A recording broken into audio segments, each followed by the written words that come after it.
25 AB batch நிறைய பேர் admission போட்டுட்டீங்க, register number receive பண்ணிட்டீங்க. ஆனால் புக்ஸ் ஒன்றும் ரிசீவ் பண்ணல, ஃபீஸ் எல்லாம் பே பண்ணியாச்சுன்னு சொன்னீங்க. புக்ஸ் எல்லாமே உங்களுக்கு ஸ்டெப் பை ஸ்டெப்பாக வரும். மேக்ஸிமம் கொஞ்சம் பேருக்கு ரிசீவ் ஆகிருக்கும், இன்னும் கொஞ்சம் பேருக்கு ரிசீவ் ஆகாமல் இருக்கும். இன்னும் எனக்கு புக்ஸ் வரல அப்படின்னு சொல்லிட்டு நிறைய பேர் கமெண்ட் பண்ணியிருந்தீங்க. வெயிட் பண்ணுங்கள், கண்டிப்பாக புக்ஸ் வந்து உங்களுக்கு எல்லாருக்குமே வந்துடும். சரிங்களா? போஸ்டல் ஃபீஸ் வந்துட்டு நீங்கள் புக்ஸ் உங்கள் அட்மிஷன் ஃபீஸோட, அதாவது ஃபஸ்ட் இயர் ஃபீஸோட சேர்த்து நீங்கள் 200 எக்ஸ்ட்ரா பே பண்ணியிருக்கீங்க. ஸோ உங்களுடைய புக்ஸ் வந்துட்டு ஆட்டோமேட்டிக்காகவே நீங்கள் ரெஜிஸ்டர் பண்ண அட்ரஸ்க்கு வந்துடும். இன்னும் அட்மிஷன் வந்து முடியலை. இன்னும் அட்மிஷன் வந்துட்டு இந்த மாதம் எண்டு வரைக்கும் இருக்கும். சரிங்களா? அதனால் அட்மிஷன் முடியணும். ஆனால் அதுக்கு முன்னாடியே நிறைய பேருக்கு புக்ஸ் வந்துட்டு ரிசீவ் ஆயிருச்சு. ஸோ வந்துட்டு கண்டிப்பாக எல்லாருக்கும் புக்ஸு ஸ்டெப் பை ஸ்டெப் உங்களுக்கு எல்லா கோர்ஸுக்கும் தனித்தனியாக உங்களுக்கு வந்துடும். புக்ஸு வந்துட்டு வந்ததுக்கப்புறம் தான் உங்களுக்கு செமினார் நோட்டிஃபிகேஷன் வரும். அதுக்கப்புறம் தான் அசைன்மெண்ட் நோட்டிஃபிகேஷன் வரும். 25 ஏவி பேட்சில் அட்மிஷன் போட்ட UG, PG, MBA, MCA course நீங்கள் எதுவாக இருந்தாலும் சரி, உங்களுடைய ஃபஸ்ட்டு செமஸ்டர் நெக்ஸ்ட் இயர் ஜனவரி மாதம் தான் வரும். அதுக்கு 1 மந்த்துக்கு முன்னாடி எக்ஸாம்ஸ் நோட்டிஃபிகேஷன் வரும். அசைன்மெண்ட் வந்துட்டு அதுக்கு ஒரு 2 மந்த்ஸ் 3 மந்த்ஸ்க்கு முன்னாடி அசைன்மெண்ட் வந்துட்டு வெப்சைட் போர்ட்டலில் வந்து அப்லோட் பண்ணிடுவாங்க. ஸோ வெயிட் பண்ணுங்கள், இன்னும் உங்களுக்கு டைம் நிறையா இருக்குது.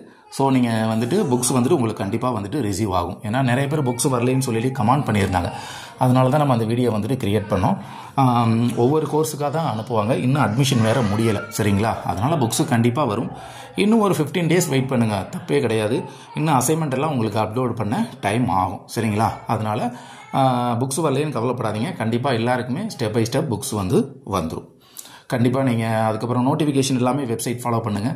ஃப்ரீயாக இருக்கிறப்ப நமது பிளேலிஸ்ட்டை வந்துட்டு வாட்ச் பண்ணி வாட்ஸ்அப் குரூப்பில் எப்படி ஜாயின் பண்ணுறது, அசைன்மெண்ட் எப்படி எழுதுறது, இந்த மாதிரி யூஸ்ஃபுல் வீடியோஸ் நிறையா இருக்குது. அதை வந்துட்டு ஃப்ரீ டைமில் நீங்கள் பார்த்து வச்சுக்கோங்க.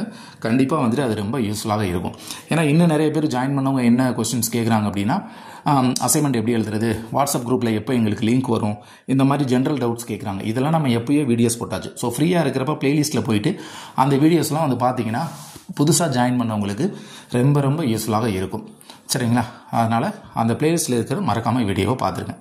இப்போ தான் நம்ம சேனலை ஃபஸ்ட் டைம் பார்க்குறீங்கன்னா மறக்காமல் மதுரை காமராஜ் யூனிவர்சிட்டியில் டிடியில் நீங்கள் உங்களுடைய கோர்ஸை கம்ப்ளீட் பண்ணுறதுக்கு நமது சேனல் ஹெல்ப்ஃபுல்லாக இருக்கும். நமது சேனலை மறக்காமல் சப்ஸ்கிரைப் பண்ணி வச்சுக்கோங்க. உங்களுக்கு எதாவது டவுட்ஸ் இருந்துச்சுன்னா கமெண்ட் பண்ணுங்கள். கண்டிப்பாக வந்துட்டு முடிஞ்ச அளவுக்கு நம்ம கமெண்ட்டுக்கு வந்துட்டு நம்ம ரீப்ளை பண்ணுவோம். இன்னும் 1 வீக் கழிச்சுட்டு புக்ஸ் வந்துட்டு என்னென்ன புக்ஸ் யூனிவர்சிட்டிக்கு அவைலபிளாக இருக்குது அப்படிங்கிற நான் ஒரு வீடியோ போடுறேன். அதில் கமெண்ட் பண்ணுங்கள். உங்கள் புக்கோட ஸ்டேட்டஸ் கேட்டுட்டு நான் உங்களுக்கு ரீப்ளை பண்ணுறேன்.